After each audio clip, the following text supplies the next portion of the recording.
Hey, it's Clay. Welcome to another video. Today we're going to do a deep dive and look into this amplifier. This is a very old 1970s Silverface era PA100. This is, I think, intended to be a hi-fi or PA type amplifier. It has 4 channels, master, reverb. It's a beast, 100 watts, 4 6L6 GCs. So we're going to give it some service, get it back up to kind of its default condition. I'm going to take a look at the schematic, talk about some kind of fun things that you could potentially do with it, and see how it sounds when you plug a guitar in. So if you're interested in that, go ahead and stick around. Let's dive in.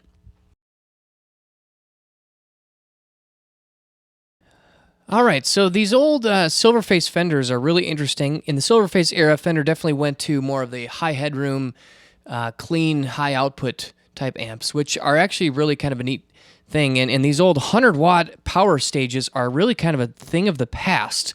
I really haven't. I've owned a couple 50-watt-ish amps, but I've never actually played or owned, spent a lot of time with a 100-watt, kind of a quad 6L6 output stage. So it's going to be pretty cool. It's basically like a twin reverb output section. Overall, this head is in pretty good condition. The front is kind of missing, I think, some kind of panel that used to be glued on here. So it looks a little bit interesting. But it's got 4 channels. Each of them have 2 inputs. Each of the 4 channels just has a volume, a treble, and a bass control. It also does have a spring reverb, and then it looks to become more of like a master volume control.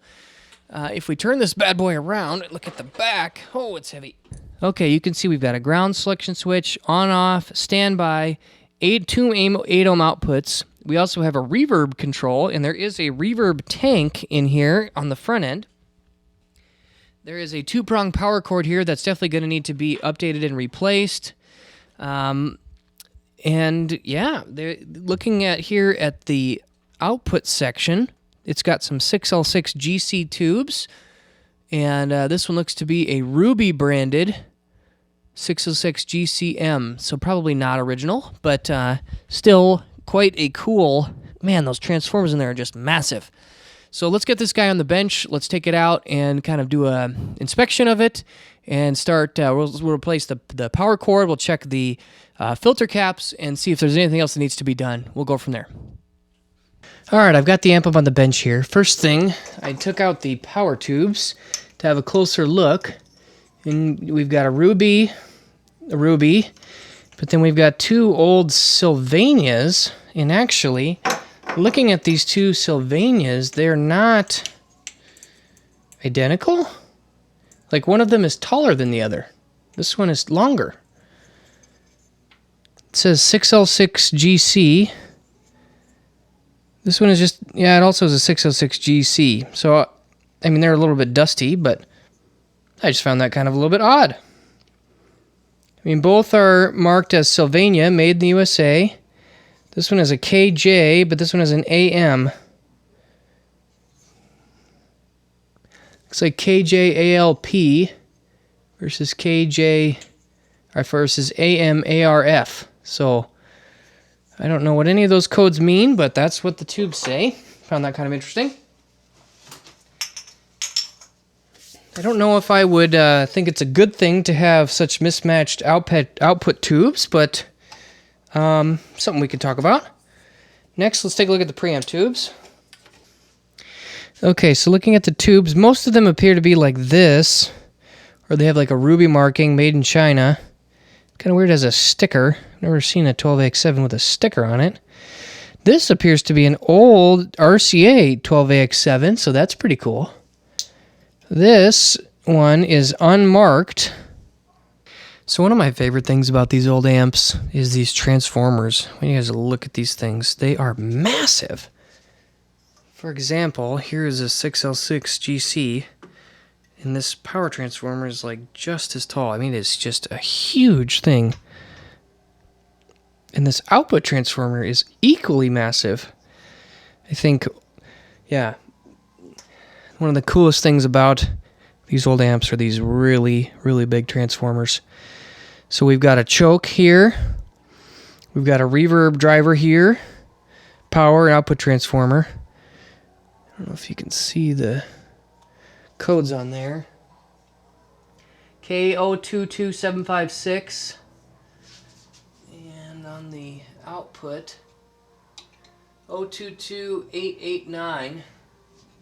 So yeah, they look to be pretty original, pretty old.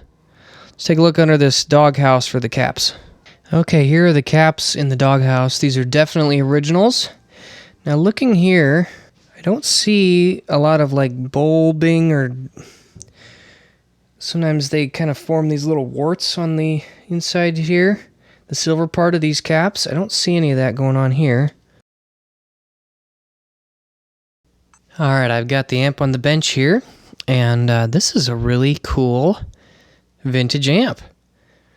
From my initial review, it looks to be pretty original. Looking at all the resistors here, they're old carbon comp style. There are some different, like these are a little bit bigger, these are a little bit smaller. These blue mold caps look old. The red ones look old. These two white electrolytics look pretty old. These brown ceramics look pretty old to me. There is kind of a multicolored wire here from the filaments, but I mean, I guess it's possible that was updated, but these old diodes here look pretty original. Just kind of a couple interesting thoughts here.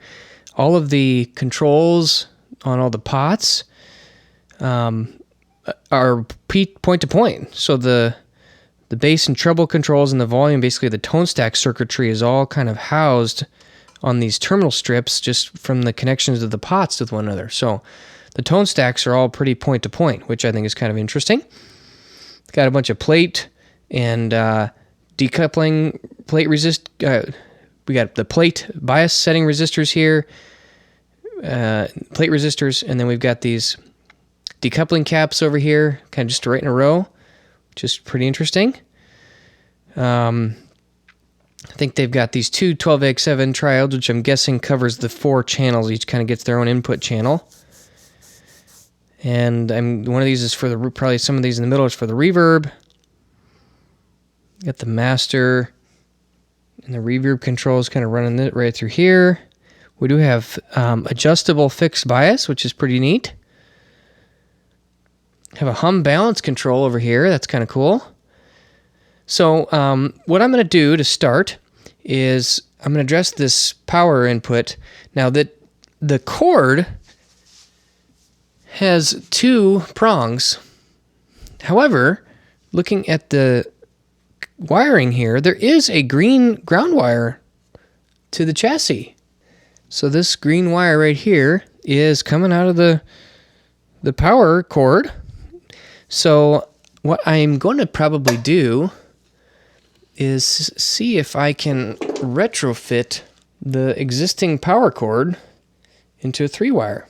So for example, I've got this little, I was looking through my parts bin, I've got this 3-pronged adapter here with clearly 3 conductors. So if I just cut into this and cut into the existing power cord, I think it actually should fit just fine. So I'm going to start with that. I'm also going to be removing the ground switch. I also see there's a big death cap way back in there, so I'm going to take that out. And we're going to make this thing safe. Then I'm probably going to see if it turns on and if it biases, and we're going to kind of take it from there. So we'll start with that.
Okay, so I ended up giving up on that idea, and I'm just going to use this black IEM power cord instead.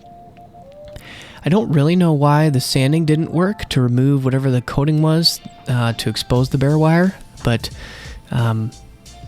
whatever was going on with that vintage wire, I'm just going to get rid of it, and I'm going to install a brand new, fresh 3-prong IEM power cable.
think to myself,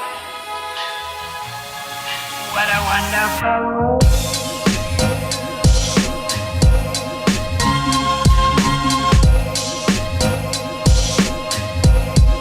What a wonderful world.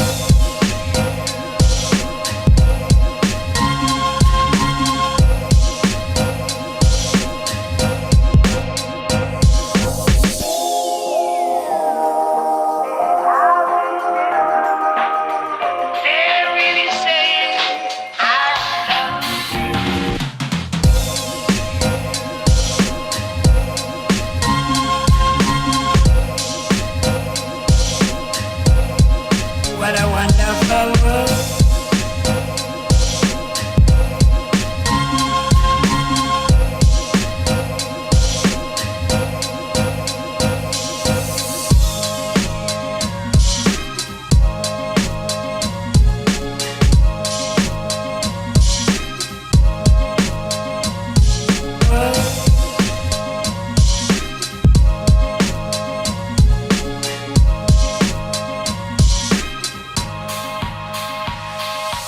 Colors of the rainbow, so pretty in the sky, are also on the faces of people going by.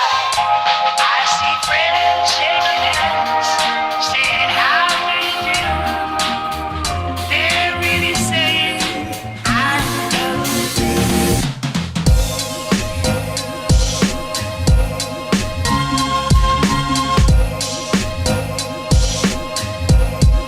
What a wonderful world.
Okay, guys, so all I've done so far is replace the power cord and done an inspection.